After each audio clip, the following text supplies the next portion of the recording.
everybody, welcome back to my channel. It's Jimmy Pisces, back to do a quick video.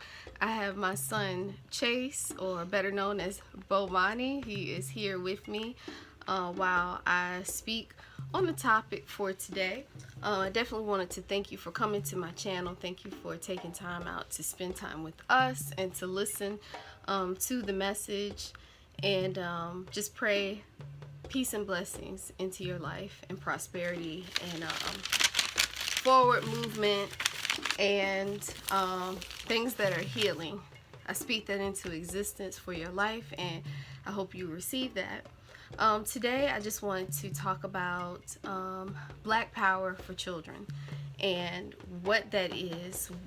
Our responsibility as parents, we are to empower our children with skills and knowledge, wisdom, self-love, and everything that's going to help them to survive. So I just wanted to go over a few points that you can share with your children. Of course, we have to learn these things first, and then we share them with our children. So first thing is that we have to do as parents, African parents with African children, is we have to embrace African liberation. What is that? That is embracing a African mentality, how we spend our money, how we communicate with each other, and so on and so on. Everything that is healing to us. Doing more of that, creating more things for our children, creating more things for our community, creating programs, creating whatever, like really there are no limits on creativity, but creating something and sharing it with people. And that is how we create that Black liberation, freeing our mind, teaching our children how to free their mind, teaching our children not to be slaves. Okay, so the next point is teaching our children about economic building, teaching our children about how they spend their money, how we all are spending our money. It's really hard to fully make a 100% change with just spending our money amongst each other, because we don't have all the businesses yet that we need to fulfill all of our needs, but we have to create those and figure out how to create those. We're all smart enough to create that, and let the children know that they can create things. They're smart enough to create their own jobs, and help them to move forward in that, and encouraging them to learn how to garden, teach them to learn how to make their own clothes. We learn how to make our own clothes and different things like that. We have to learn how to do that and share that with the youth. Another thing with the children is to teach them about brotherhood and sisterhood. So, Bomani, I have a question for you. Yeah. What is brotherhood? Give me some different characteristics of brotherhood. Brotherhood is being good to your brothers. Mm-hmm. And how do you be good to your brothers? So don't hit them. Mm-hmm. And just don't hit them. And if somebody hits you back, you can hit them. Mm-hmm. So you can hit in self-defense, but you shouldn't just go out there and hit your brother, should you? Mm-mm. No, that's not good. Okay, so we're teaching the children, we should be teaching the children how to respect each other. We're teaching them how to be respectful, because it's important. They have to respect each other, because as we know, it is an assault out there to mentally rip up all parts of family, sisterhood, brotherhood, motherhood, fatherhood, etc. Everything that encompasses who we are. The enemy tries to break that apart, so we have to teach the children to keep that together. That is how we were created to be, is together as a unit. And it's we have to get back to that. So we're teaching the children that. We're also teaching the children about open communication, knowing that you can communicate. You don't have to holler, you don't have to yell, we don't have to call each other names. We can communicate with a calm voice. Everyone can speak. Everyone can get an opportunity to express themselves, as long as we're doing it respectfully, and then we come to solutions. So we're teaching that. Another thing that we are teaching is just unity as a whole, learning, relearning that we are stronger together as a unit than separately. A lot of people, okay, relax. Definitely don't need to use poor language.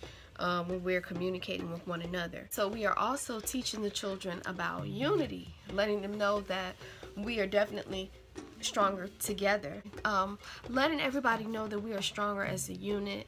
And the reason why that's important is because just me growing up, I felt like we were all separated, kind of doing our own thing. And you know, as more and more technology came into play and other factors, we all just became to kind of branch off and do our own thing, and we stopped learning how to communicate with one another. I'm teaching my children and other people's children that allow it, that it's important for us to just do a little bit better at being unified and not, you know, doing my own thing, staying in my own lane, all of that stuff. It's like, no, we're all in the same lane. We all have to help each other to progress and get better.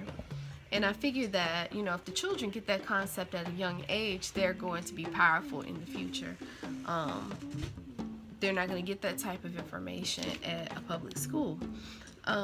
We also are teaching them to encourage each other. With the brotherhood and sisterhood, we encourage each other to do our best. We're not in competition with one another. All of these things that we're learning and the things that we're sharing with the children, it's just like a reprogramming of the mind, reprogramming of actions, reprogramming of how we communicate with one another so that we can do better and so that we can grow and progress. And, you know, we have to be encouraging to one another on this journey to that progress. We're also teaching the children about, you know, speaking out, being honest. If you see someone being hurt, to say something. If, you know, it's just some unfair treatment going on, it is okay to call that out. It's okay to do that. Teaching the children to have a voice, because we, you know, now we know that we have a voice as well. So we're teaching the children to have a voice, because it's important not to allow the enemy to remove your voice. Your voice is very powerful because it's going to express the thoughts, and the thoughts that we are receiving, the knowledge and the wisdom, is coming from a higher source. It's coming from our ancestors. It's coming from Most High. It's coming from the nature. It's coming from, you know, all the energy sources coming to us with this message, and we put it out there, and that's how we help put it into the children, and then they go, and it's a domino effect, and that is how we all continue to and will grow in right thinking. We're getting away from our European mind. We are getting back to our African mind, the origin, the place of healing, the place of growth, the place of power. And I know that now for myself. I have been on a journey from Christianity to now to where I am, and I'm not in a religion. I do not practice religion. But I do honor our ancestors. I honor nature. You know, I honor creation, and because I am a part of that, and I honor myself and my children, my family, and all of the African people all over the world. I honor you as well, and I definitely want to just thank you for coming. Thank you for spending time with me and Bomani, and we will definitely catch you the next time. That's my son Legend, also known as Kumba. Thank you for sharing in this moment with us. Peace.